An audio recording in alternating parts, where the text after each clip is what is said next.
I walked out of a meeting last week thinking, did I say anything worth saying in there? Or did I just take up space? And what did you actually say? 3 things, all relevant. One of them the only point in the room that addressed the actual problem.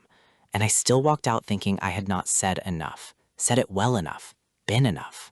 And this specific feeling is what we are talking about today, because it is one of the most common experiences among English learners at B2 level and above. The feeling that everyone else in the room is more fluent, more confident, more right, and that you are somehow performing a version of English competence that could collapse at any moment. Imposter syndrome, in English, and the specific vocabulary for it, and more importantly, the specific sentences that push back against it. Today, 15 minutes, 6 things. Let's go. I'm Albert. I'm Mary. LeapTalk English, B2 level, real conversation. Today, what everyone else sounds like versus what you sound like to yourself. 6 things about English self-doubt and the language that fights back. Word tour at the end, 8 words. Stay for thing 4 because it contains the sentence that changes how you hear yourself in English permanently. Comment question right now. Do you ever feel like your English is not good enough, even when you know it is? Tell us in the comments. We want to know we are not alone in this. Let's go. Thing 1. Thing 1. And before we fight it, we name it. Because imposter syndrome without a name is just a feeling. With a name, it is something you can see. And something you can see, you can work with. Imposter syndrome, the experience of doubting your own competence despite evidence of success, the feeling that you do not deserve to be where you are, that you have somehow fooled people, and that at any moment you will be found out. In English learning specifically, imposter syndrome sounds like this. Internal voice. My grammar was wrong just now. They definitely noticed. That word I used, was it right? I am not sure it was right. Everyone else seems so fluent. Why is this still hard for me? I should not have spoken. I should have waited until I was more sure. Every single one of those is imposter syndrome talking. Not reality, not fact. Imposter syndrome. And the English words for it. I doubt myself. The general experience. I second guess everything I say. The specific pattern of reviewing your own output negatively immediately after producing it. I feel like a fraud. The core imposter experience. I feel like I am faking it, performing competence you do not feel you actually have. I am waiting to be found out. The anxiety that the gap between how you appear and how you feel will be discovered. Very common, very specific, very natural in English. And the most important thing to know about imposter syndrome, said in the simplest English possible. The feeling is not evidence. Feeling like a fraud does not mean you are one. Feeling like your English is not good enough does not mean it is not good enough. The feeling and the fact are 2 completely separate things. The feeling is not evidence. 4 words. The whole thing. Say it to yourself every time the imposter voice arrives. Stay. Thing 2 is the vocabulary for the specific moments imposter syndrome hits hardest. Thing 2.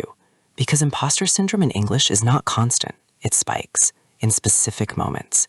And knowing which moments and having the English ready for them changes everything. Moment 1. Before you speak in a group. The should I say this hesitation. The internal negotiation about whether your contribution is worth the risk. The honest English for that moment, I am hesitating because I am afraid it will not come out right. Not because I have nothing to say, because I am afraid of the coming out. Moment 2. When you make a grammar mistake mid-sentence and everyone heard it. The English for that moment, I made a mistake. It was one mistake. The sentence still communicated what it needed to. Very simple. Very hard to say when the shame is there, but true. Moment 3. When someone else speaks beautifully in English and you feel suddenly smaller. The English for that moment, their English is impressive, and so is mine, differently. Not competition, acknowledgement, and then the and, holding both. Moment 4.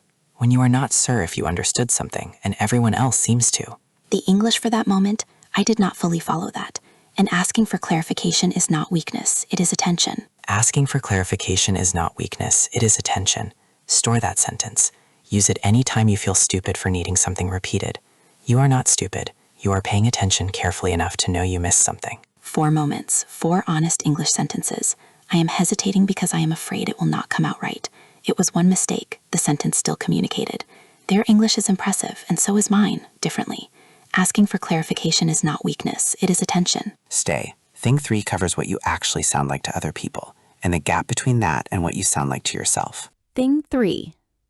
And this one, I want to be direct about, is the most important factual correction in this episode, because the gap between what you sound like to yourself and what you sound like to other people is enormous, and almost always in your favor.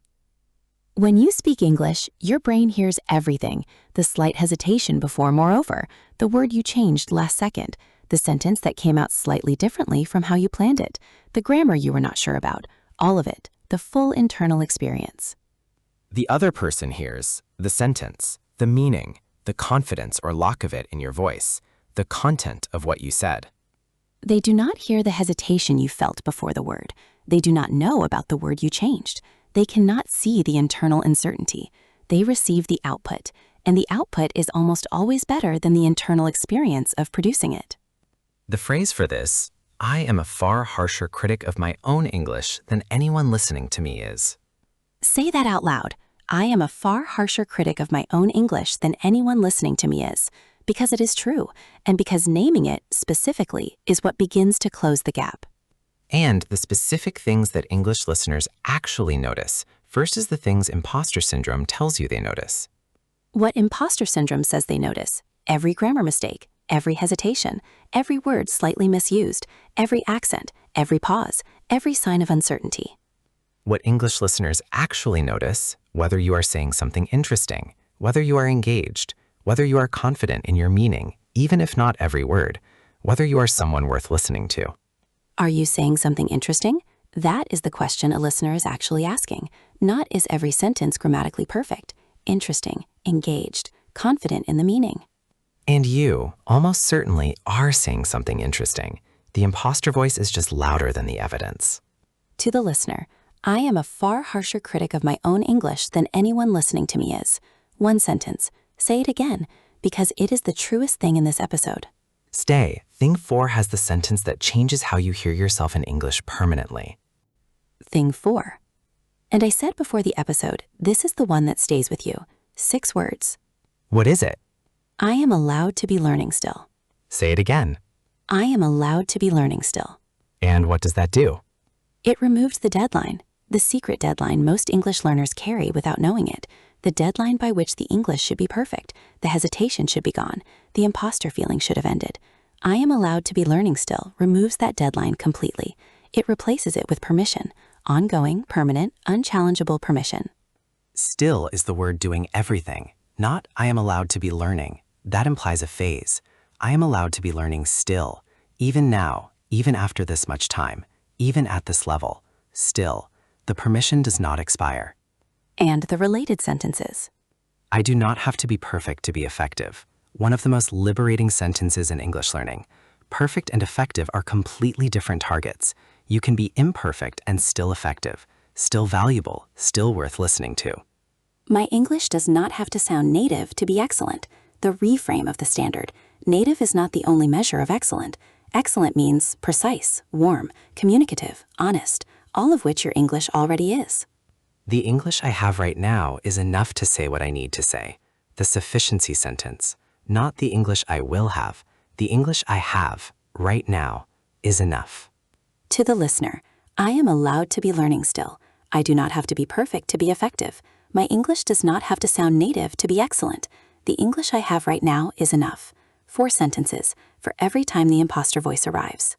Thing 5, the language for fighting back out loud, not just internally. Thing 5, because everything so far has been internal, the sentences you say to yourself. But sometimes the self-doubt comes out in conversation, in the things you say about your own English to other people. And those things, the out-loud self-doubt, matter because they shape how other people hear you. Demonstrate the self-undermining version.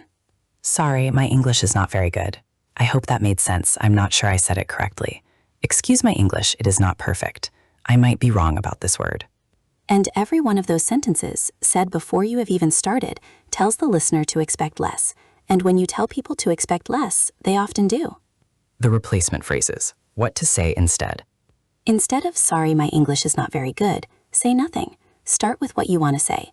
Your English will demonstrate its own quality. You don't need to announce its limitations. Instead of I hope that made sense, does that land? Or is that clear? Both of which check comprehension without apologizing for the attempt. Instead of excuse my English, Bear with me while I find the right word. Not apologizing for the search, claiming it, naming it as a search rather than a failure. And the most powerful replacement of all, instead of qualifying your English before speaking, just speak, because the qualification is the imposter voice out loud, and the imposter voice does not deserve to go first. Let the English speak for itself. 5 words that are the whole practice. Stop announcing what you think your English is. Let it arrive. Let it be what it is. And trust that what it is already more than enough. To the listener, does that land? Bear with me while I find the right word. Let the English speak for itself. 3 replacements for self-undermining phrases. 3 ways of taking back the introduction of yourself in English. Last thing, and it is the one that holds everything together. Thing 6. What to say to yourself after a hard English moment. The meeting where the words did not come. The conversation where you said something wrong and everyone noticed. The presentation where your voice shook. The moment you walked away feeling smaller than when you arrived. And what you say to yourself after those moments, the specific English of the self-talk after a hard English experience, determines whether the next moment is harder or easier. The wrong version. What most people say to themselves. Harsh internal voice. That was embarrassing. I should have prepared more. I sounded so unprofessional. My English is terrible. I will never be fluent. And every one of those sentences is a lie dressed as a conclusion. The right version. The English of the compassionate debrief. That was hard, and I showed up for it anyway. 2 sentences. The acknowledgement, it was hard, and the credit, I showed up. One difficult moment does not define my English. The correction of the generalization. Imposter syndrome takes one bad moment and makes it the rule. One difficult moment does not define my English, breaks the generalization. What would I say to a friend who had just had this experience? And then say that to yourself. Because the harshest English learners are never as harsh to others as they are to themselves. Whatever you would say to a friend, say it inward. You did fine. One hard moment. You will be better for it. I am going to try again. 4 words. The only response to a difficult English moment that actually helps. Not analysis, not self-criticism, not avoidance. I am going to try again. Because the trying again, the showing up after the hard moment, that is the whole practice. Not perfection. Not fluency without effort, just trying again. Every single time. To the listener, that was hard and I showed up for it anyway. One difficult moment does not define my English. What would I say to a friend? I am going to try again. 4 sentences for after the hard moment. All gentle, all true. All the language of someone who is not giving up. 6 things. What imposter syndrome is and the 4 words that fight it. The feeling is not evidence. The moments it hits hardest and the English sentence for each one. What you actually sound like to other people. Always better than the imposter voice says. The sentence that changes everything. I am allowed to be learning still. How to stop undermining yourself out loud. Let the English speak for itself.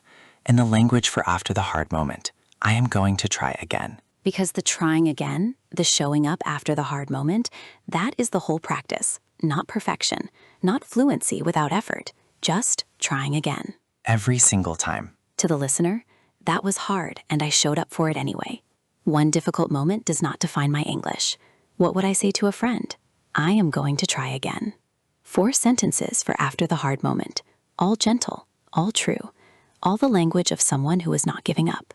6 things. What imposter syndrome is in the 4 words that fight it. The feeling is not evidence. The moments it hits hardest and the English sentence for each one. What you actually sound like to other people. Always better than the imposter voice says. The sentence that changes everything. I am allowed to be learning still. How to stop undermining yourself out loud. Let the English speak for itself. And the language for after the hard moment. I am going to try again. And the thing running through all 6, the same thing, is that the imposter voice in English is not telling you the truth. It is telling you its version of events, which leaves out the meeting contribution that was the only one that mattered, which leaves out the question you asked that everyone was afraid to ask, which leaves out the email that someone forwarded because it was exactly right. The imposter voice leaves out the evidence, always. And now, you have the sentences to put it back in. Use them. Word tour. First word, imposter. An imposter is someone who pretends to be someone else in order to deceive others. Imposter syndrome is the internal experience of feeling like an imposter despite evidence that you are legitimate, feeling like you have deceived people into thinking you are more capable than you are. It is extremely common, It is not a character flaw, and it is not evidence of anything except a high standard and a self-critical mind. For example, she had been speaking English professionally for 6 years when the imposter feeling arrived for the first time, and it confused her because the competence was clearly there. What she learned was that imposter syndrome is not proportional to ability. It often increases as ability increases. Repeat, imposter. Imposter. Next, self-doubt. Self-doubt is a lack of confidence in oneself and one's abilities. In English learning, self-doubt is the internal voice that questions every word, every sentence, every contribution, before and after it is made.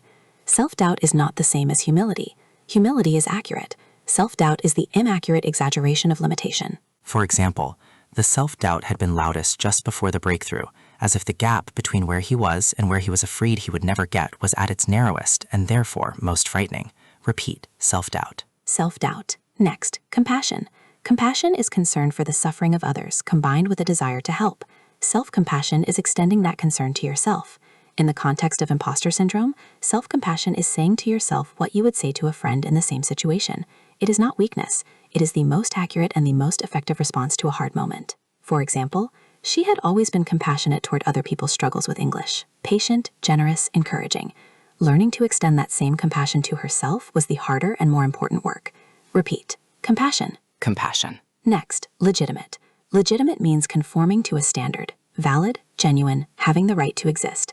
Your English is legitimate means it is real, it is valid, it belongs here. The imposter voice says you are not legitimate. The evidence says you are. For example, his contributions in the meeting were legitimate in every meaningful sense, relevant, accurate, clearly expressed. The imposter feeling that followed was not. Repeat, legitimate. Legitimate. Next, effective. Effective means producing the desired result, achieving what was intended. In English learning, effective is a more useful standard than perfect. Perfect English means no errors. Effective English means the communication worked. The meaning arrived, the connection was made. Effective is achievable. Perfect is a moving target. For example, her English was not perfect. There were moments of hesitation, one grammar error she caught herself on, a word she was not entirely sure about, and it was completely effective. The presentation landed, the audience understood, the outcome was exactly what she had needed. Repeat, effective. Effective. Next, permission. Already covered in the starting over episode, returning here because in the imposter syndrome context, permission takes on a specific meaning.